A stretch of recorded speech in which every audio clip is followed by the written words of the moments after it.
We are live.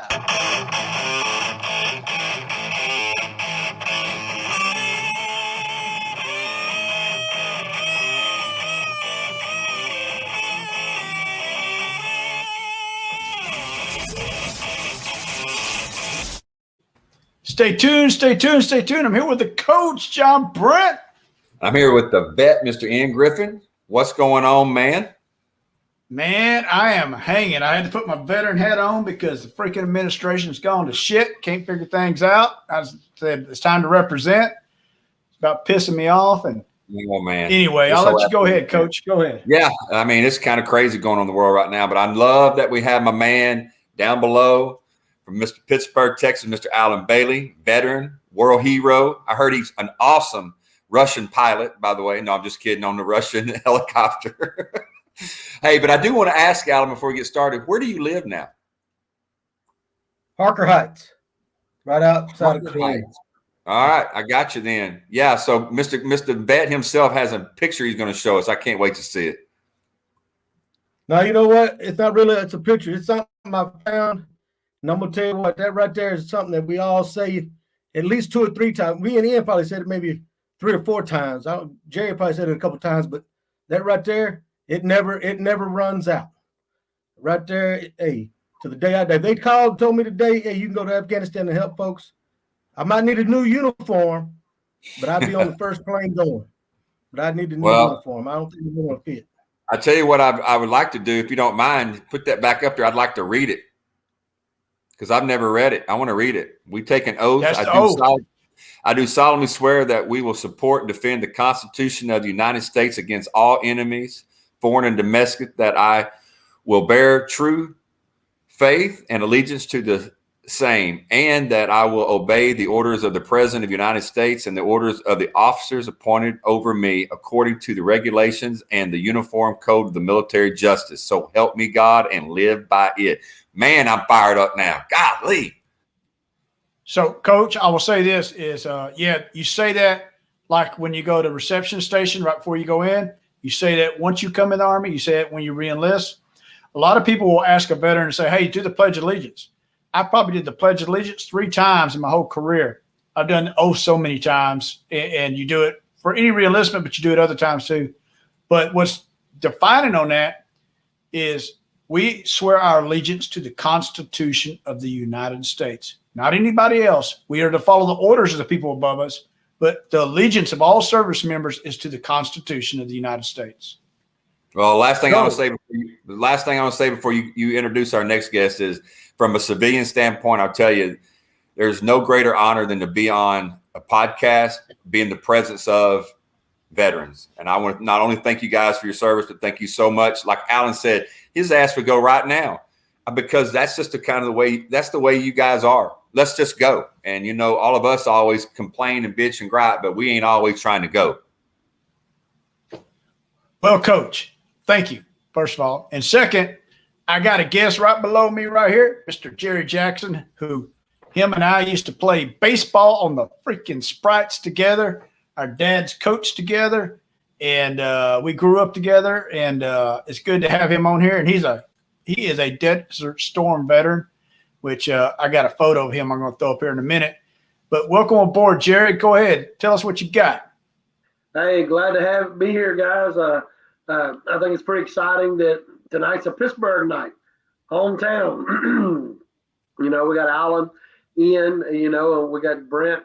And, you know, like I said before, every time I see y'all, there's so many stories and things that come to my mind about us growing up together and being at the baseball parks and the football stadiums. And, you know, even though some of us ran in different circles, you know, at the end, the circle always comes back to us, you know.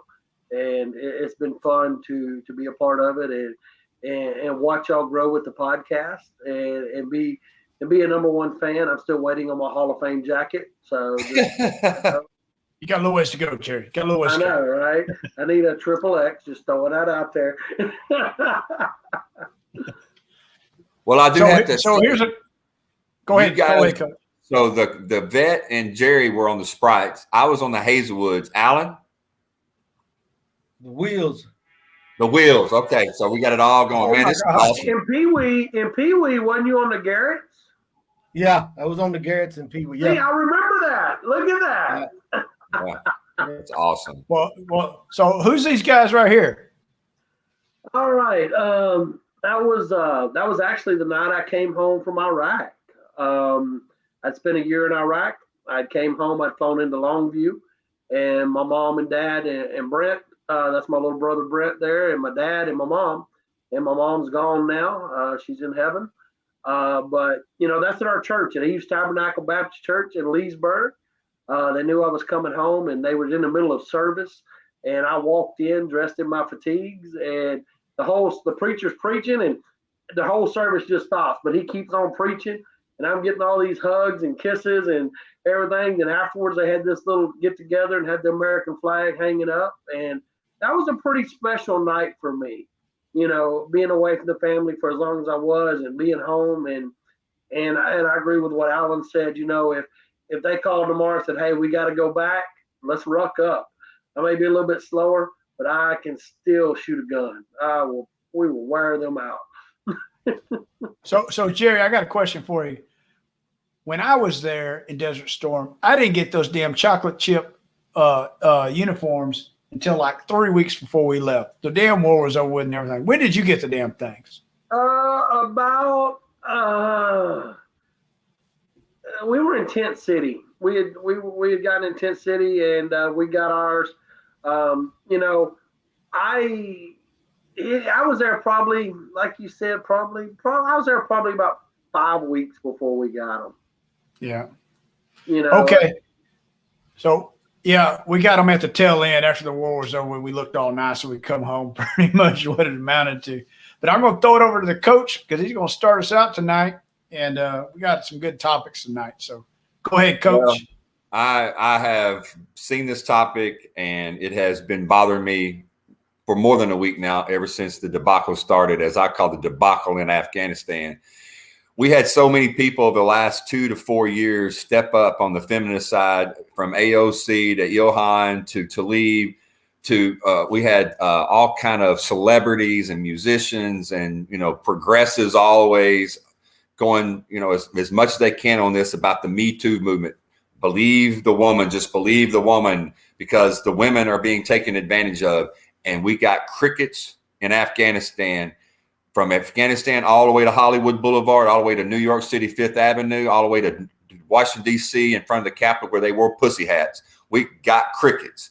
So this is the topic. Has the Me Too movement lost its luster? I'm going to before I throw this out, I'm going to throw it to Alan first. I'm going to say, to me, Me Too is dead. But has it lost its luster, Mr. Alan Bailey? Yeah, I think it has. I mean, I understand where they were going, and it was a good movement. I mean, some of the things they were after and achieved were great. But like I listened to y'all this morning or yesterday, Monday morning, and like Ian said, once they got what they wanted, like you said, they're not doing anything for the Afghan women and the Afghan girls. I'm gonna tell you, if you ain't never been there, you just won't understand how miserable they live. I mean, you're talking about little girls. They come near the same age as Ian's granddaughter. They get pushed into a marriage, and then when that guy dies, somebody in his family gets to keep her, and it keeps going and keeps going. But so why aren't we standing up for them? Why isn't there a big push? I hadn't heard Bruce Springsteen come out on a commercial yet for them. I ain't heard none of them. And then we have a woman VP, and like I heard Ian say, this was a perfect opportunity for her to stand up for the women and the girls in Afghanistan who, after the 31st of August, will not be allowed to do nothing in that country but cook and produce more warriors for their husbands. That's all they'll be allowed to do. I think that's perfectly said, and that's my thought. We have a great opportunity. Kamala Harris being the first vice president of the United States they've ever had that's a female. Like her politics or not, like her or not, she had a great opportunity to go up to the podium wherever she was at and say, you know what, world, you see what women can do. They can come to the highest office in the land, the vice presidency of the United States of America, the greatest country ever to be in the world. We need to all stand up as a world of 7.4 billion people and protect those women in Afghanistan. Whatever we got to do, let's send money, let's go fund me, whatever we got to do.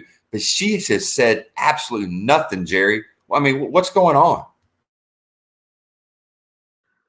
She don't have nothing to say. I mean, let's be honest with it. I agree with what Alan said. Until you're there and you experience those things, you have no clue. You know, you can talk a whole line of bull crap about anything and everything, how bad you are and how you're going to do this and how you're going to do that. But when the shit hits the fan, it's a whole different story. And the shit's hit the fan. And now we see what kind of leadership we have. We have spineless, coward leadership right now. And we are the laughing stock because we're not doing anything to defend the things that we've been doing. We were there. We could have done it a whole lot different, and we blew it. You know, we blew it. And Kamala Harris and Joe Biden haven't done anything to help us at all. They're not helping the people. You know, you're having to get Glenn Beck raising money to get people out. That's something we should be there doing. You know, no man left behind. That's just the rule. You know, you die trying getting people out. And like Alan, he posted the oath tonight. You know, when you take that oath, you know, you're writing a check for your life, whatever it is. And you put your life on the line for others you don't even know. But the fact is we're defending the Constitution, and we come from the greatest country in the world. And right now, the greatest country in the world is the biggest laughingstock based on our leadership. Vet, I'm going to throw this over to you before I get on this Cuomo thing, because I tell you right now, this whole Me Too thing, you know, it's a movement. And like Alan said, man, when he first started, it's a great thing. Women need to be respected, and men need to quit doing couch calls and all that crap. We know all that. But to push it to a narrative where you just have to believe someone, that's what the problem was I saw. But now you take this to Afghanistan, and I'm telling you right now, it has pained me because I have a daughter. I mean, I have women in my house, and to think that these women are not going to get to do anything that they want to do just because of the religion that they have to deal with and the terrorists that are there. And we had a chance to do something about it before we left, or I don't know what more we could have done, but we could have done something. You can't just leave a woman there in this position. I just don't think it's American to do it. So, Coach, I'm gonna give a quick story here. And it's going to be in Iraq and not Afghanistan. But for people in America, Iraq was actually better than Afghanistan in regards to this. But this is how they viewed women. So the Americans came in OIF-1, which is the first part of Iraq. They drove a tank through the streets, and they hit a pipe. And the pipe went through a window of a local villager, and it hit his daughter and killed her. So the Americans come in. The colonel comes in, and the XO, the executive officer, which is a major, they come in and they're going to give some money for appeasement for the damages is what they're going to do. And the XO wound up being one of my battalion commanders when I was a sergeant major. And he told me the story. They go in and they sit down with the dad in this. And they say, so what do you want?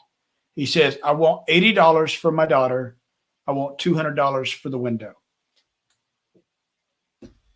That there tells you how different and how they valued and how they see it. That was Iraq.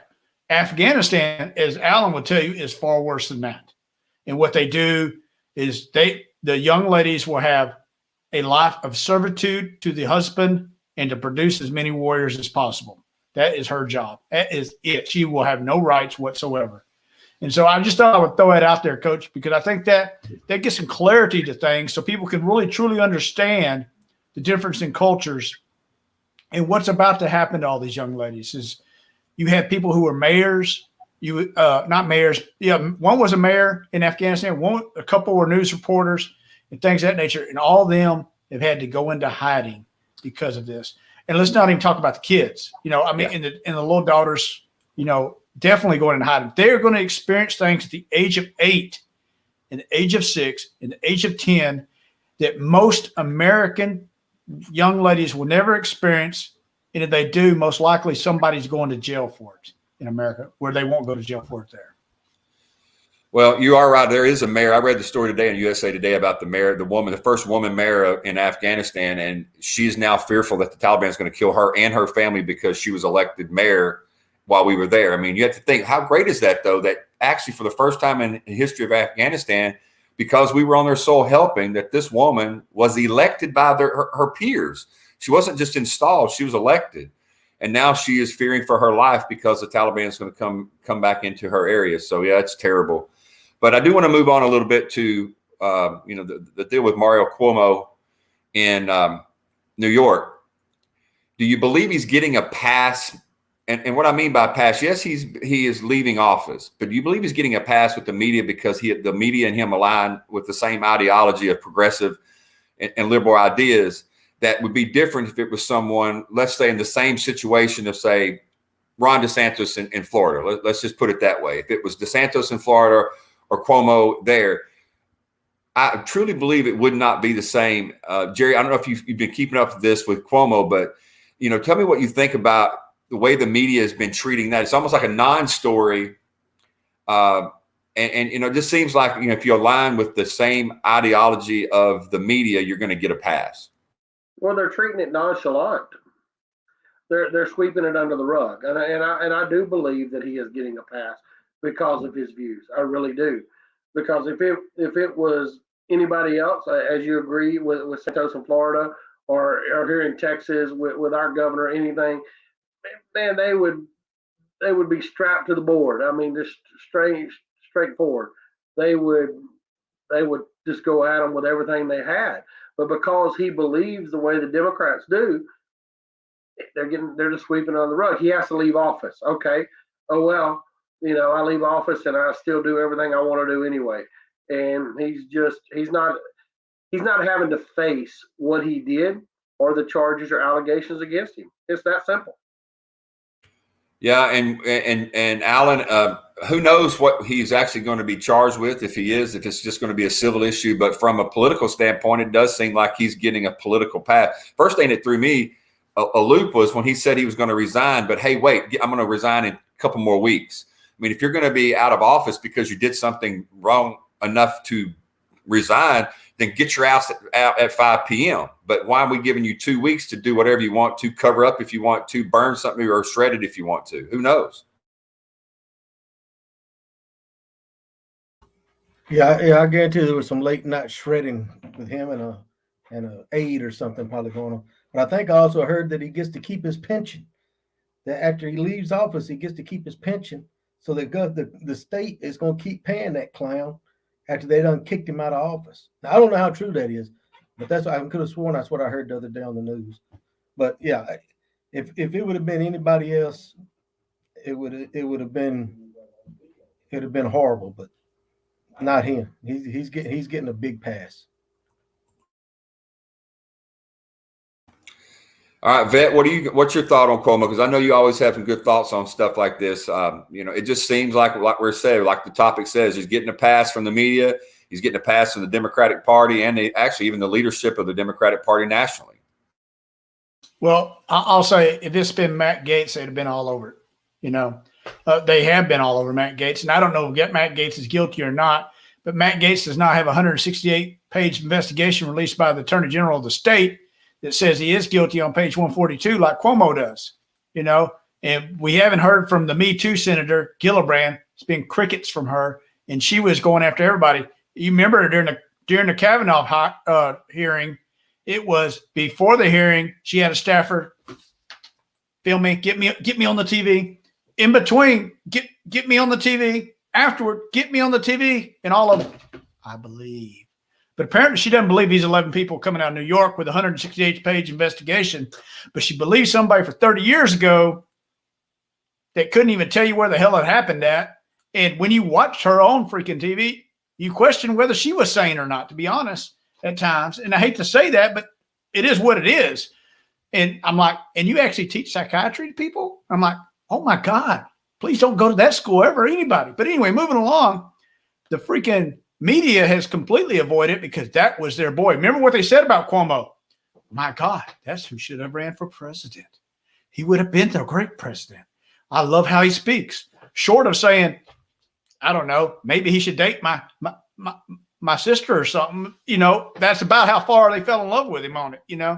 And as was the drill sergeant from freaking Full Metal Jacket, you can date my daughter. I mean, short of that, they threw everything out there to it. And the media has been nix 9 on the pamphlets. Hollywood, except for Rose McGowan, my hat's off to her. You know what? I don't agree with everything she says, but she sticks to her freaking guns and she calls them all out. They've all been gone. Where's Alyssa Milano? Why is she not sitting behind Cuomo when he's talking like she did with Kavanaugh? I mean, I don't understand that crap at all. And then the whole freaking legislative branch of the Democratic Party, who is high and mighty, that we had to believe. Kamala Harris was on there. Cory Booker was on there. Freaking Senator Gillibrand was on there. The girl from Minnesota, the senator there, was on there. All of them were on there. Dianne Feinstein, we ain't heard hide or hair from none of them. AOC, like you said, he's gotten a pass. Let's move it out of the way. Let's move it out of the way and we find something to talk about, just like we're doing with Afghanistan right now. Let's find something else to talk about. Well, I think we'll wrap this up. But before we do, I want to just say this. What it really does is it actually harms women when we have the MeToo movement like this. And when things happen, some are the spotlight gets put on and then others it doesn't, because then it lets everyone know that it's about politics and it's not actually about women. So even this thing all the way to Afghanistan, all the way back to Hollywood, and even with this in New York, it just invalidates people's empathy. It makes it look like fake empathy and fake sympathy for Cory Booker. The way he acted at the Kavanaugh hearing, I'll never forget. He was smug. He was ugly. He was condescending. I wish he would do that one day about what's going on in Afghanistan, one day with Cuomo, one day with Ralph Northam in Virginia. Just somebody do something to somebody that's a Democrat. And then maybe the movement would have some validity. But when I say Me Too is dead, feminism, I believe, is dead, because what has happened is it's all become political instead of about what's important, the actual woman. Coach, one thing I'll say is I remember during the Kavanaugh hearing, I personally felt that Kamala Harris, not because she's the vice president now, just when I watched it, I felt that she was straight up. I'm like, wow, people elected her to be that rude. And I'm like, he hasn't been proven of anything. And you're being that rude to him the way you are. And I'm sitting there going, I will remember that to the day I die, as long as I vote. I promise you that. And I'm not the only one. There's many people who remember that. And we went to it during the Me Too movement, during the Kavanaugh time, is you were guilty until proven innocent was the bottom line. And if you couldn't prove your innocence, that was your fault. It was nobody else's. Where the burden lies on the accuser, not the accused.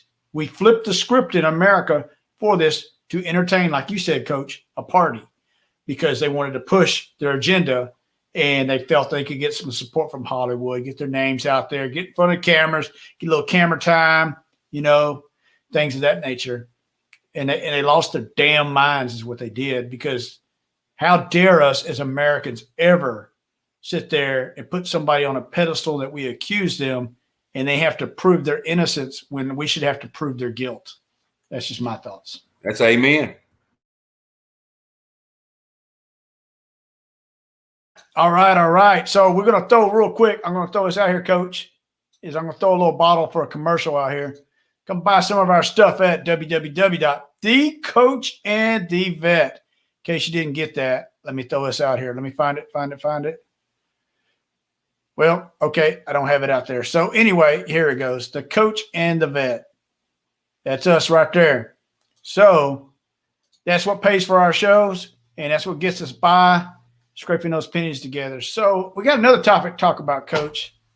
And we're talking about your favorite team. Everybody should be everybody's favorite team in the National Football League, the great America's team, the Dallas Cowboys. And I want to start it off with my friend Alan Bailey on this to start off. But Alan, what's your thoughts on America's team this year? Go ahead. Well, it should be at least 4 people that I see right here. That should be their favorite team. Well, let me go back. Maybe 3 of them. Because Brent has turned his back on the Cowboys, just like Biden turned his back on our allies. I don't know what's going on. I guess you must have met Mahomes one day, or he shook your hand. But all of a sudden, you're on that bandwagon with the Chiefs, which makes 0 sense. But I've told y'all this: we're gonna win 13 games this year. 13 of With the Chiefs? No. The Cowboys. Long as Dak can stay healthy, we're gonna be all right. We got to fight COVID right now. We got 3 people on COVID, but hey, we're gonna be all right. Hey, we ain't listening to you. You even wore a red shirt for the Chiefs out here tonight. Oh, so let me throw it over to Jerry before I get the coach in here. Jerry, what do you think about thoughts on America's team this year? I think we're going to have a great year. And I got to agree with Alan. Man, Brent has just backslidden on us. You know, he's on the back row of the church, bro. It is pathetic. You know, he is, you know, I don't know what to tell him. He has been on my boy Dak, you know, and Dak's gonna make a believer out of John Brent this year. You shake your head all you want to, John Brent, but the reality gonna slap you, son. It's not gonna slap you. But the Cowboy, I agree with Alan. Alan threw a big number out there because I thought I threw a big one, but Alan trumped me on that one. I think we're gonna have a pretty good year if we stay healthy. If seriously, if the injury bug does not bite us, we can compete with any team in the NFL. So I'm going to give the coach his due here since he's been backed in the corner a little bit about that bandwagon.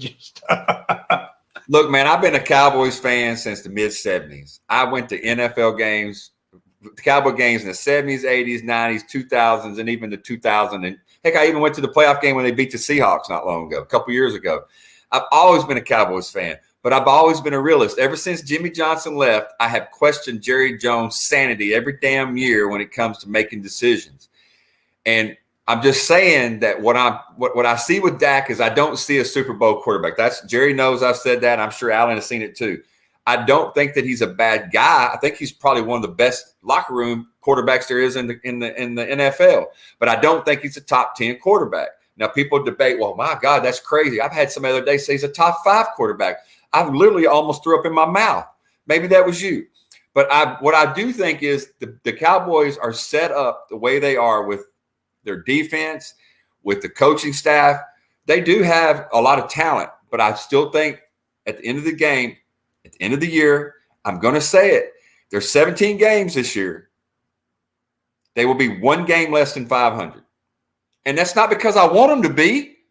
I want them to win 13 freaking games and win a playoff game and go to the NFC Championship, and I'll be on the edge of my seat. But they're not. But that's just not who they are right now. That's just not who they are right now. So they do. I don't want to hear you on this podcast talking about go Cowboys. What about them boys? So I'll just stay over. So I'm guessing if the Steelers go 17-0 and win every game next year, you'll be riding on the. I can't stand it. And I'll be honest with you. Hey, Alan, that's a great question. In the last 30 years, I have rooted for 3 teams. I rooted for the Cowboys every year. And since Mahomes been there, I've rooted for Kansas City. And 1 year, I rooted for the Saints because of Drew Brees. That's it. 2 teams, too many. Alan, I agree. So every year, last couple of years, a lot of people don't know this, but we sit there and I watch the game and Jerry's on the other side and we text each other throughout the whole damn game.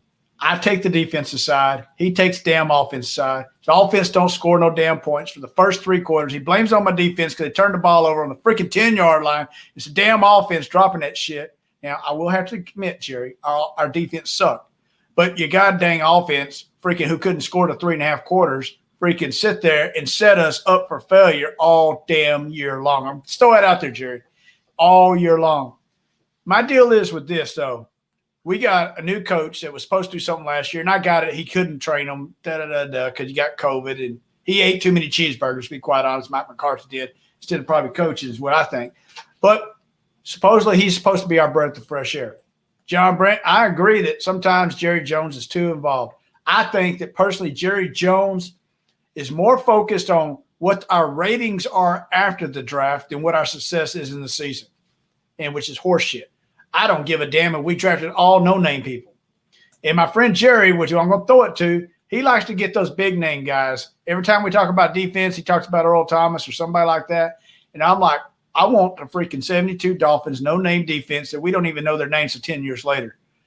So my question is, Jerry, is the damn offense finally going to pull their freaking end of the load? And I said this also 2 years ago. We would rue the day that we got rid of Byron Jones, because we went from a 15th ranked defense once he stepped foot off our field to our 31st ranked defense real quick. It was a luxury to have somebody shut off half the field. That was a luxury that we had, and we should have kept him instead of signing freaking damn Jalen Smith for a contract we didn't have to do. But will the offense finally score in the first damn quarter? I'd just be happy they scored once every quarter a touchdown. But go ahead. I don't know. I mean, because I'm going to tell you why. Saturday night, I was on my way from Oklahoma City, and I get a text from Ian Griffin talking about offense don't look bad, but the play calling sucks. And I'm scared of our offensive coordinator. That's one thing Ian and I agreed on for the last 2 years, is we have been scared of our offensive coordinator. He just seems that he finds something that works, and then he goes away from it. And I don't know.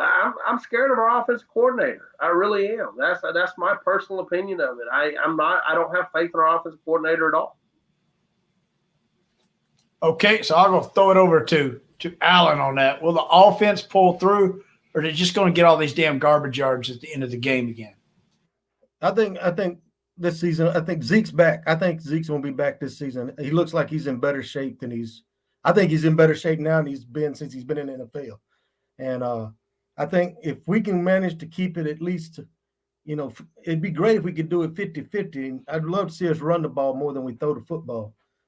But that's not the NFL anymore, and we all know that. It's how many yards can our quarterback put up in a season compared to how many guys. That's why nobody will ever beat Emmitt Smith's rushing record, because we ain't nobody going to ever run that much.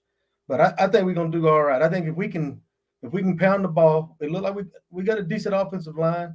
I don't pay any attention to the preseason games, but we got a decent offensive line. I think I've watched a little bit of all of them, but I think we'll score. I think we'll put some points on the board. If we can keep Dak healthy, we got probably one of the top, I'd say 3 or 4 receiving squads in the league. I mean, we got some hellified receivers, and some of them ain't even a couple of them ain't nobodies. I mean, a couple I ain't never heard of. They throw them out there, and this dude's catching balls. Okay, where did Wilson come from? But I think we'll be all right. I think we'll score. We do need a better defense. I hope our defenses can stop somebody. I mean, there's times I don't think they can stop the Pittsburgh Pirates, but we need to stop somebody. Yeah, I agree on that. And I'll throw something out here in a minute. But I'll let the coach who's been watching the Chiefs this whole time take a shot at it. So, man, I'm gonna tell you, being a coach, one of the things that I will agree with you guys is makes it tough on an offense that the Cowboys have with the play calling they have. Because I've managed games, I've called plays for 3 years, but I tell you what makes it more difficult is when the defense is not very good and you're behind and you're having to keep up.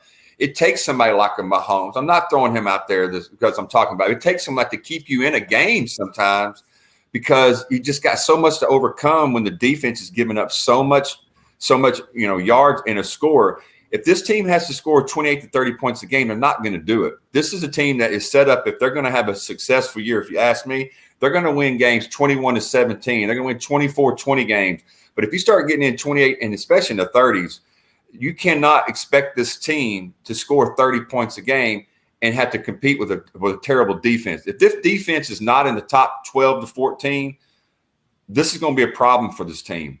And I think Dak is great at making those throws. Like I said, Jerry, one time, I think on Facebook, he's the best 10-yard quarterback or 6-yard quarterback ever. But if you can throw the ball 6 yards to 10 yards every time you throw the ball, and you got somebody like Zeke running 3 and 4 yards a play, hey, that's ball control. That's clock control. And you can go win a 24-20 game. But if you go down there and you have a 14, 15 play drive, as this offense can do with the way that they're set up, and the defense gives up a touchdown in 3 plays, I mean, your offense is going to be freaking exhausted. And the big hosses that got to be on the offensive line, they need freaking rest. And if the defense is going to give up quick points, this offense is going to struggle.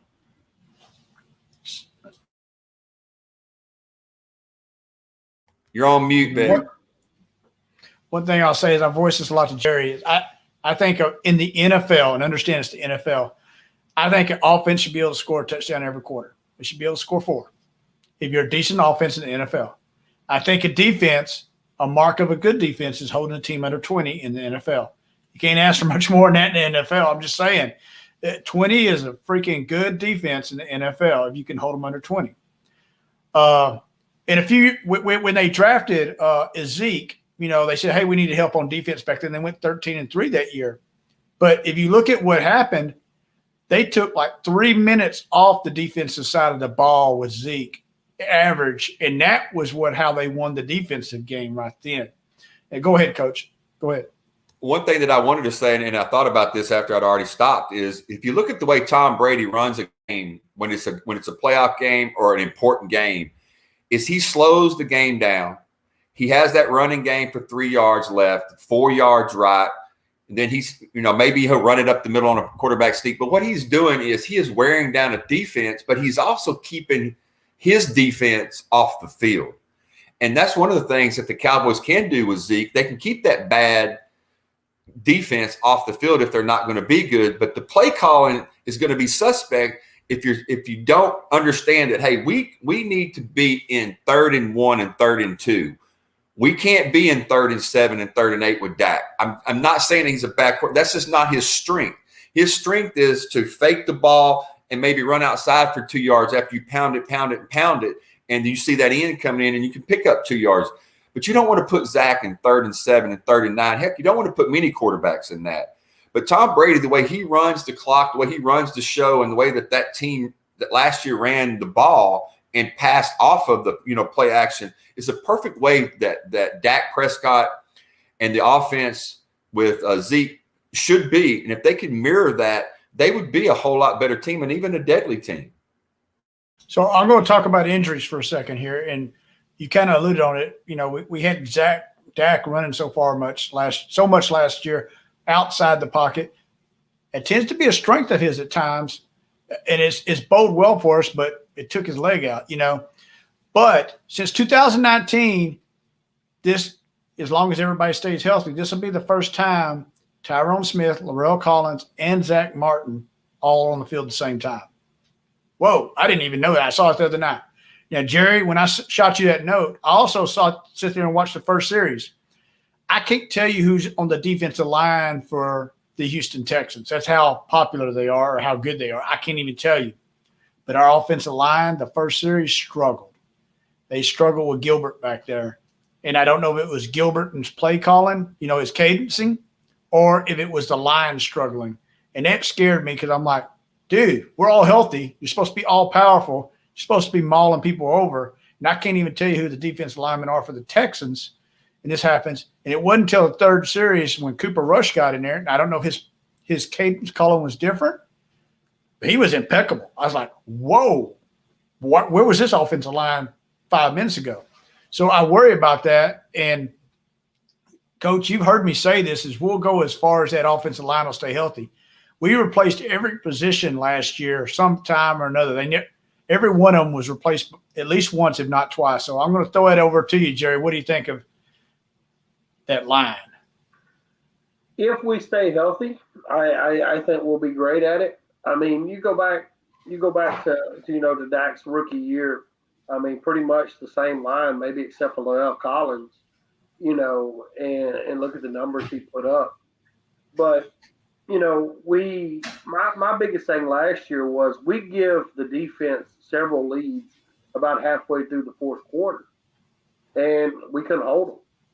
That was my biggest complaint. When you run in the 4x100 meter race, and you give the baton to your anchor leg, you expecting him to win. That's the whole deal. I mean, we all grew up in Pittsburgh. You hand that baton to Jimmy Stewart on the last leg, he's taking it to the house. Well, Jerry, I'm just going to say this. We knew at the first of the season the defense was no Jimmy Stewart. We knew the damn defense was the dude handing the fucking Gatorade to the goddamn guys that were running the damn thing.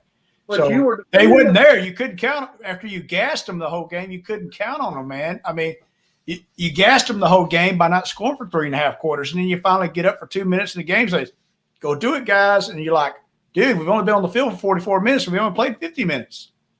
Hey, but I give you the lead. It's up to you. Whatever, man. You got to know what you got. You got the freaking 50-pound water boy on the side playing defense. He can't do it. And that's what we had in the defense. We knew that last year. But anyway. I know. We couldn't do it last year. So go ahead, Coach. And now I got to down.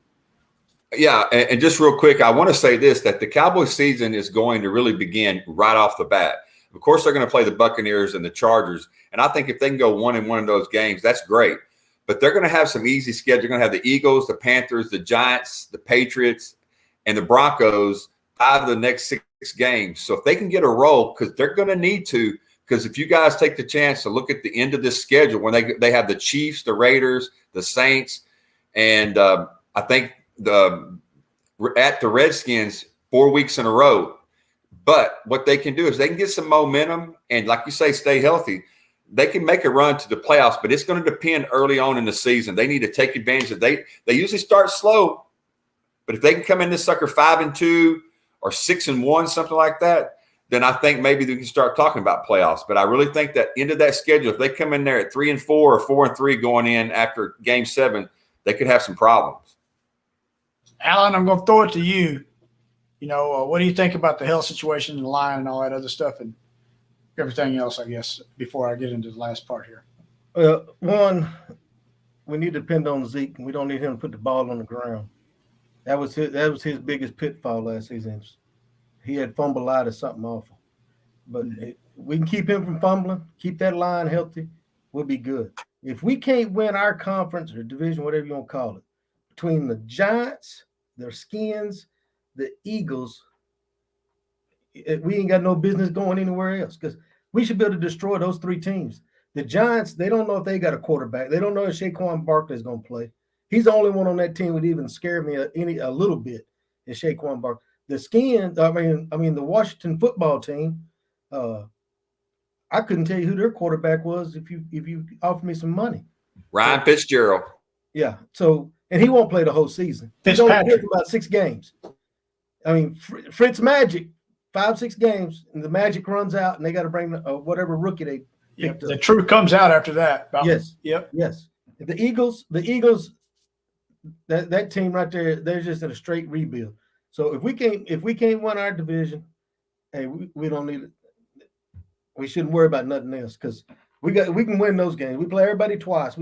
That should be 6 games right off the bat. We should win those 6 games. And I agree.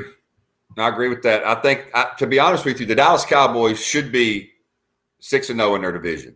Yes. They really should be. Even if they don't even play well, they should be 6-0. But this becomes the issue that we always get into, and maybe y'all guys can help me out. It seems like the last 3 out of 4 years or 4 of the last 5 years, it comes down to that last week or that last game that they have to win to win the division, get in the playoffs. And that's where, Jerry – and even Alan, that I've had struggles with Dak is because you got that one shot, and that's the kind of quarterback that you want. That would, no matter what's on the line, the defense is playing like crap, the offensive line, you got somebody in there in the second team, but that quarterback's just the winner. I'm still looking for that. Believe me, I wish it would be Dak. He's loved by everybody, but he's got to win some big games. Yeah, it's either we got to win that last game, or we need the Eagles, or the Washington to lose. Yeah, we got to make sure we got to set our own destiny this year. Exactly. We need to be 2 games up going into 1. If we don't do it this year, that offensive coordinator, I'm gonna tell you right now, if after 3 or 4 weeks, if he's not scoring, hey, that cat's on the hot seat. He might be gone before the season's over. Score once a quarter, not wait until Jerry comes on and watches the damn game in the 4th quarter. But I'll say this is one thing I'll say about the Eagles. One thing worries me about the Eagles is I don't take them seriously, but Jalen Hurts is going to be like an RG3. It's something that we haven't seen. And so he'll have a burst of games, probably a 5 or 6 games that'll be like, oh, holy smoke. Then we'll have to get tape on him, and then we'll figure him out, and it won't be no problem. But it'll be whenever that burst is, the oh crap moment, that's going to be the deal. And we play them the 3rd game, and normally those things happen early in the season like that. The Washington team, their defense is freaking incredible, man. I wish we had half their defense. I wish we had got 2 of their linemen and trade Gallup over or something. their defense, they got a really good defense. It's like you said though, Alan Fitzpatrick, man, he's got about 4 or 5 games, and he's like, oh man, everybody's into him, and then he can't win a dang thing after that. So what I got now is, who do you think will have the most significant drop off, and who do you think will be the biggest surprise in the Dallas Cowboys this year?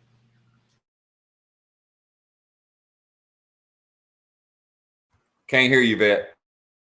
And I'll start it off with Alan on who do you think will be the biggest surprise this year, or most improved, and who do you think will be the biggest drop off this year for the Dallas Cowboys? You know what? I'm gonna put it out there that our defense as a whole is gonna be the big surprise. I think we picked up some pieces, and I think they're so tired of being picked up. And if Gregory, is that his name? If that cat can live up to his potential this season, because Gregory's a beast when he's healthy and he can stay clean and be rare every single day. I'm gonna tell you, I don't care what you do Monday through Friday. I need you to show up on Sunday. That's the only time, or Thursday or Monday, depending on what game we got. But I'm gonna say the defense. The defense is gonna be the big surprise this year. The defense is gonna be the surprise. Drop off, man. As bad as I hate to say it, it might be Zeke, and it might get him traded this year. They're praising him, saying he's in the best shape he's ever been in, and I think he's a great running back. I mean, he can do great things. He can catch the football out of the backfield, but something tells me that either one or two things: either he's going to have a horrible season with turnovers, or God hope it doesn't happen, an injury's going to hit him, because he ain't been hurt except for maybe a little ankle here or there. Something's going to happen right there. And I think Dak's gonna come back this season. I think he's gonna be the league's what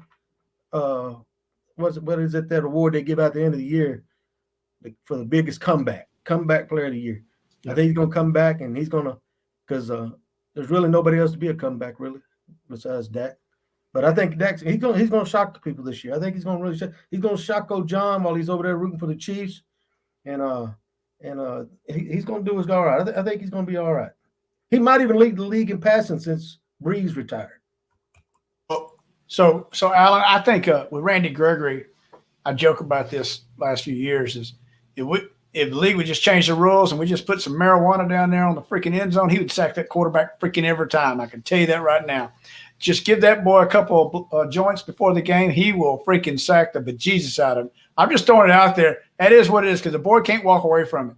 We figured that out now. All right. Hey, the NFL needs to be like the NBA and quit testing for it. Yep. So I got to throw it over to Jerry and ask him what he thinks on this. Who do you think is going to be the most improved, Jerry? Who do you think is going to drop off on us here? So what do you got? Oh man, that's a tough one. For me, it is. I agree with Alan. I actually think our defense is going to step up, but I'm going to go in a different direction. I think this is Zeke's year, Alan. I think this is his year I think Zeke wins the rushing title this year. That's my prediction. I think Zeke has something to prove, because as Alan said, we all agree, man, he fumbled as much as Tony Dorsett did, because Tony Dorsett was a great running back, but Ian and you and I know, and Alan know, he fumbled a lot. He did. He put the ball on the ground. But that was uncanny of Zeke last year, and I think he has something to prove. He has slimmed down. He looks stronger, and I wish they would let him play a little bit. It drives me nuts in preseason. They're not letting them play, because you expect them to come out on the first game and do their thing. And as John said they got to win a big game. First game, son, we're gonna slap Tom Brady like he stole a watermelon. Okay, just so you know. John Brent, we're gonna slap Tom Brady. That'll be. Who do you think is going to drop off though, Jerry? Jalen Smith. You and I talked about that this week.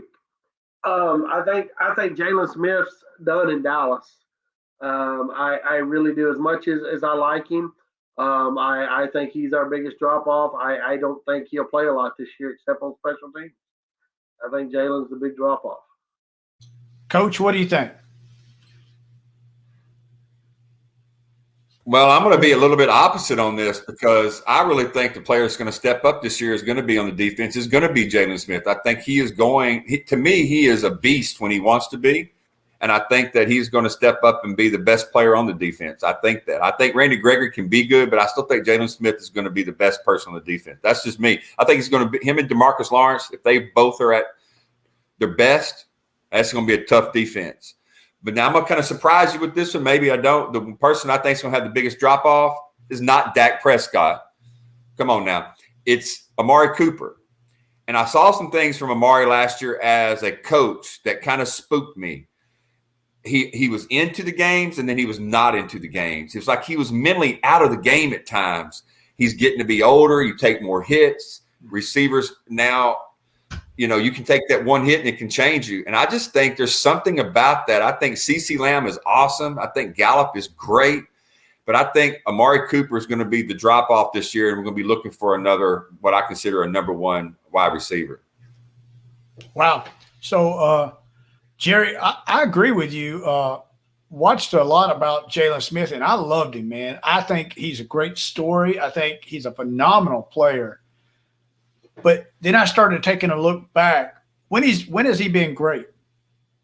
When he has 55 next to him, and it shores it up. When he has Leighton Vander Esch, when he's healthy, he is a great player. And somebody had mentioned it the other day in the game, or not in the game, but on the prior to that he's good when he can run downhill and tackle. But if he can't get you on downhill, he doesn't recover well, and he gets beat pretty bad. So if he gets blocked off, he doesn't cover well. So do we use him as a rusher and to his strength, or do we take a liability? I'll tell you, I watched this Parsons guy, and I was not sold on the strap. That dude's fast. He's got closing speed like it ain't nobody's business, and he never seems like he's out of position on the play. That's what I like about it, is it doesn't look like he's ever out of position. And I was like, why would we draft a linebacker? We got like a crop of them. They might not be the best, but they definitely ain't the worst. And we needed a quarterback. But I will tell you, that dude right there, Parsons, I'm impressed with. Now, who I think I agree with Coach John Brent too, though. There's a lot of things with Amari Cooper that he has these 200-something yard games, and then he disappears. He's shut down, he disappears. But I also know he was dealing with nagging injuries. I don't know if that had something to play in it or not, but the great ones don't let those bother them. I hate to say that. And so I worry about Amari Cooper. Now, who I think is going to have a great year? I think it's going to be I think Zeke's going to have a great year because he got the fire lit under him last year when he sat out a game. When they ran Pollard back there, all of a sudden he came in with a little sense of urgency. I think Dak's going to have a great year. I think a good bit of the defense is going to have a good year, though. I think somebody like, we haven't seen him yet, but I think the acquisition, of Hooker, is going to be really good. I can't say that he's going to have a better year than before because I don't know. He had Achilles injury. But other than that, I don't really know much about him. But I think he's going to be a good addition. I will also say the other two receivers, CeeDee Lamb and Michael Gallup. Michael Gallup's going in a contract year. Now, I will say this all along. Michael Gallup is good when you have a number one receiver with him, but he will be an Alvin Harper going to Tampa Bay if he's the number one guy. He won't be that number one guy. He's got to be that number two guy, and he's phenomenal then. But that's just my thoughts. Who is the first one on the chopping block? Go ahead, Coach. One thing I do want to say that I was looking at the stats earlier, and I want to say this. The reason I said that about Amari Cooper is he had 3 touchdowns last year. Mm-hmm. He had 4 games over 100, but he had 6 games that he has 51 yards or less. So it's like he's, like you said, he's all in for a few games, but it seems to be later on in the year, he didn't have anywhere close to 10 receptions in any game the last part of last year. And like I said, he had 3 touchdowns. This is your number one receiver, and you have 3 touchdowns in the NFL? No, yeah, I agree. He had me throwing to him. That was the problem. Well, once Dak went down, you might as well have me back there. Well, I mean, that's true also. So I mean, that's true. I'm going to throw this out here so we just go through this real quick. If anybody gets fired, who will be the first person to get fired from the Cowboys? Kellen Moore. Hopefully the offensive coordinator. Yeah, that's who I'm going with. Offensive coordinator. Unless I think we're all in concurrence on that. He needs to go. If he can't get it done, if he starts scoring in the freaking third quarter, Jerry Jackson, he needs to go. First game out of there. I don't even want to hear his name again. Hey, Ian, and they don't need to wait till the end of the year. Right. Yep. They don't need to wait till the year. They don't need to wait till they're out of the playoff hunt. They need to do it week 3, week 4, week 5 max. Week 1. First time we go third quarter without scoring, he's gone. It blew my mind that they hired Kellen Moore. Dak Prescott beat you out as a quarterback, and now you're going to give him plays to call. You want to hire an offensive coordinator, hire Tony Romo, the guy that sits in the booth and calls the play by the way they line up. If you want somebody that's going to call, you ain't getting him now, Jerry.